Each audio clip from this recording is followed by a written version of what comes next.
हर कोई आ जाता लड़ने के वास्ते। रात में तो मारम पीटी शुरू हो गई थी सर। मेरे को मदद की बहुत ज़रूरत है, मेरे को किसी भी तरह निकालो सर यहाँ से। धमकी देते मेरे को 5 बच्चे हैं सर, ये मेरा बड़ा बच्चा है, ये मेरा दूसरा बच्चा है, एक बच्ची है, ये मेरा बेटा है, एक ये छोटा है निस हो गया, इसका कुछ भी प्रूफ नहीं है, खाली नहीं अकेला है सर, इसका कुछ भी पासपोर्ट वगैरह कुछ भी नहीं है, छोटा बच्चा है, नहीं आने के बाद भी एक बच्चे को भी नहीं देते, तेरे को अकेले को भेज देते, रोजाना मारो।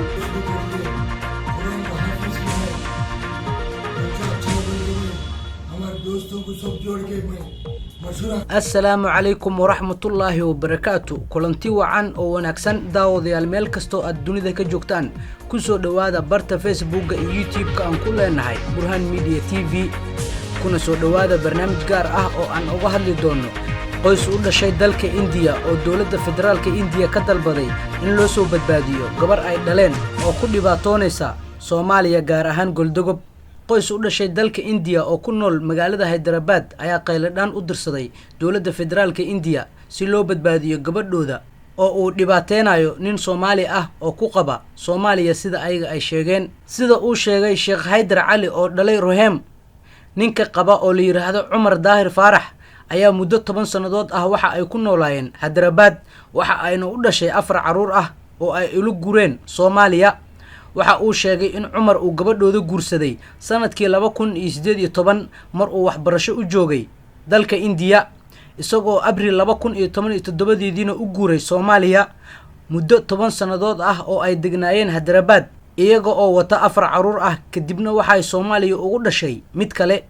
kadib markii uu Muqdisho tagay Cumar waxa uu guursaday gabar kale, waxa uuna bilaabay in uu gabadheeda garaaco marar badan, waxaana gabadheeda iyo 5 ciyaal ahayd loo kaxeeyay degmada Goldogob ee bartamaha Soomaaliya oo ay degan yihiin waalidka Cumar. ayuu aabbahu u sheegay warbaahin laga leeyahay dalka Indiya.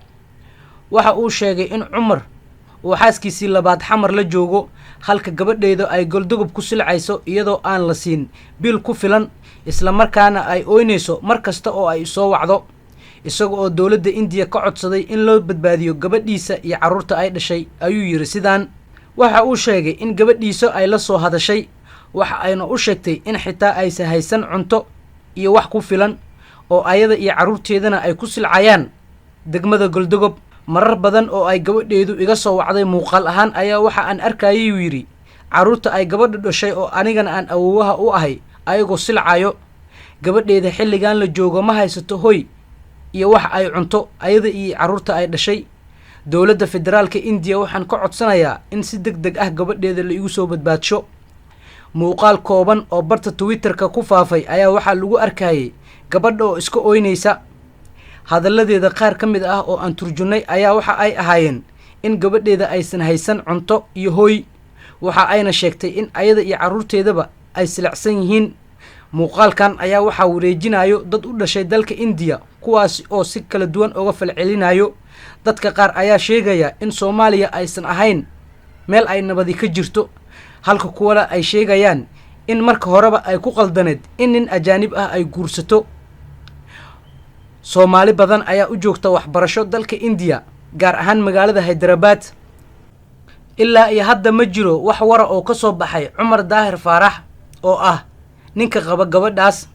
waxaan isku dayay in aan la xiriiro dad ku sugan degmada Goldogob oo ah gabadha meesha ay ku dhibaatoonayso, hase yeeshee dadka qaar oo aan helay ayaa ii sheegay in ay jiraan gabar ajaanib ah oo uu qabo nin asal ahaan ka soo jeeda degmada Goldogob, laakiin aysan ka warqabin xaaladda rasmiga ah ay ku sugan tahay. maamulka Goldogob ilaa iyo hadda ma jiro war rasmi ah oo ku soo baxay arrintan, maadaama baraha bulshada ay Soomaalida isticmaasho uusan hadalkan weli soo gaarin. laakiin insha Allah waxaan isku dayayaa in aan xiriir la sameeyo maamulka degmada Goldogob iyo weliba gabadha laftirkeedaba. haddaba adigaana daawanaya maxay kula tahay? intaas ayaan ku soo gabagabeynaynaa barnaamijkii aan uga hadlaynay aabba dhalay gabar Indiya oo ku dhibaatoonaysa Soomaaliya sida asaga uu sheegay. daawade haddii aad ku cusub tahay barta youtube-ka iyo facebookgaba aan ku leenahay waxaan kaa codsanayaa in aad nagu soo biirto muuqaalkana aad laagarayso mahadsanid sir कोई आ जाता लड़ने के वास्ते। रात में तो मारम पीटी शुरू हो गई थी सर। मेरे को मदद की बहुत जरूरत है, मेरे को किसी भी तरह निकालो सर यहाँ से।